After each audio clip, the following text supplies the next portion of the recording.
اللهم صل على محمد وعلى آل محمد كما صليت على إبراهيم وعلى آل إبراهيم إنك حميد مجيد. اللهم بارك على محمد وعلى آل محمد كما باركت على إبراهيم وعلى آل إبراهيم إنك حميد مجيد. أعوذ بالله من الشيطان الرجيم. بسم الله الرحمن الرحيم. إن الذين كفروا سواء عليهم أأنذرتهم أم لم تنذرهم لا يؤمنون. ختم الله على قلوبهم وعلى سمعهم وعلى أبصارهم غشاوة ولهم عذاب عظيم. ومن الناس من يقول آمنا بالله وباليوم الآخر وما هم بمؤمنين. ان الذین بے شک الذین وہ لوگ کفروا جنہوں نے کفر کیا، انکار کیا۔ کس چیز کا انکار؟ جو پچھلی آیات میں اللہ تعالیٰ نے متقین کی نشانیاں بتائی تھیں، جو ایمانیات کا درس دیا تھا، اس سے انکار کیا۔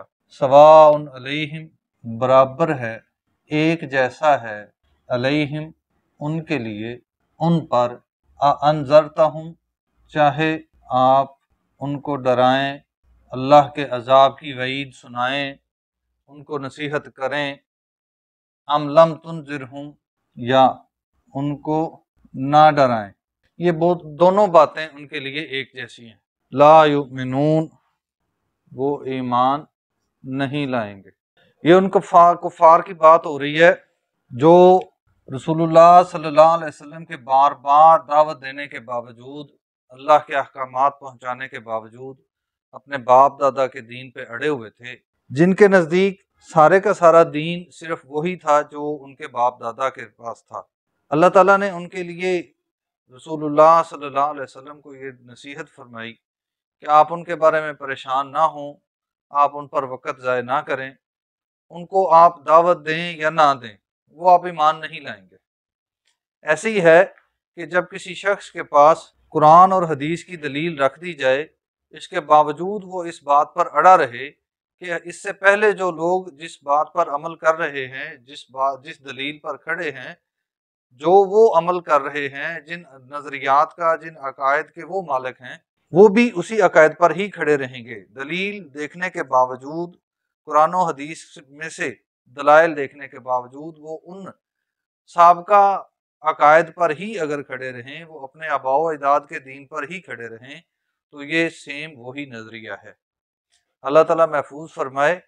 ہمیں اس بات کی طرف توجہ دینی چاہیے کہ جب ہمارے سامنے حق بات بیان ہو جائے، جب قرآن اور حدیث کی دلیل واضح طور پہ آ جائے، تو اس کے بعد ہٹ درمی چھوڑ کے قرآن و حدیث کی طرف لوٹ آنا چاہیے۔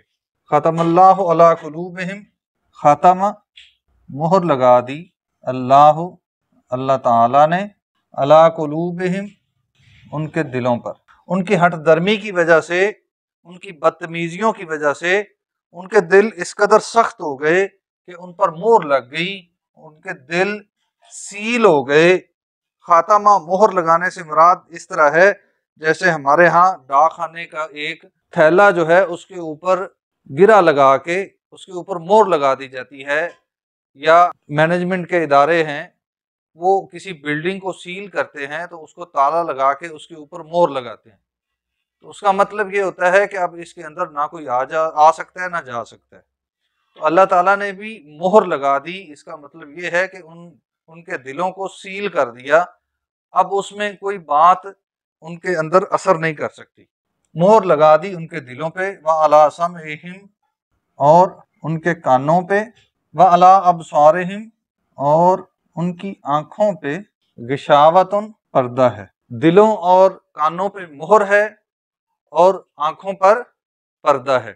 وَلَهُمْ عَذَابٌ عَظِيمٌ نہ ان کو ان کے دل میں اب کوئی بات اثر کرتی ہے، نہ ان کے کانوں کے ذریعے حق بات ان کے دل تک پہنچتی ہے، اور نہ ہی ان کو کوئی حقیقت نظر آتی ہے، کیونکہ ان کی آنکھوں پہ بھی اللہ نے پردہ ڈال دیا ہے۔ وَلَهُمْ عَذَابٌ عَظِيمٌ اور ان کے لیے عذاب ہے عظیم، بہت بڑا۔ اللہ تعالیٰ محفوظ فرمائے۔ دنیا میں ہمیں تھوڑی سی کوئی تکلیف آ جائے تو ہم چیخ اٹھتے ہیں کہ کس عذاب میں مبتلا ہو گئے، تو اللہ تعالیٰ کا نافرمانوں کے سامنے جب بڑا عذاب آئے گا تو کیا حالت ہوگی۔ وَمِنَ النَّاسِ، اور لوگوں میں سے ایسے بھی ہیں۔ اللہ تعالیٰ نے پہلی 5 آیات میں متقین مومنین کا ذکر کیا، اس کے بعد اگلی 2 آیات میں کافروں کا ذکر کیا جو بالکل اپنے کفر پر اڑ گئے ہیں، اور اس کے بعد منافقین کا ذکر ہے۔ وَمِنَ النَّاسِ، اور لوگوں میں سے ایسے بھی ہیں، من یقول، من جو یقول کہتے ہیں، اس بات کا اقرار کرتے ہیں، آمنا ہم ایمان لائے، باللہ اللہ پر، وبالیوم الآخر اور آخرت کے دن پر، قیامت کے دن پر، وما ہم بمؤمنین حالانکہ وہ ایمان لانے والے نہیں ہیں۔ وہ جھوٹا دعویٰ کرتے ہیں اپنی زبان سے، جبکہ وہ حقیقت میں ایمان لانے والے نہیں ہیں۔ یہ منافقین ہیں۔ ان کے بارے میں مزید جو بیان ہے وہ انشاءاللہ اگلی کلاس میں پڑھیں گے۔ اللہ تعالیٰ سمجھنے اور عمل کرنے کی توفیق عطا فرمائے۔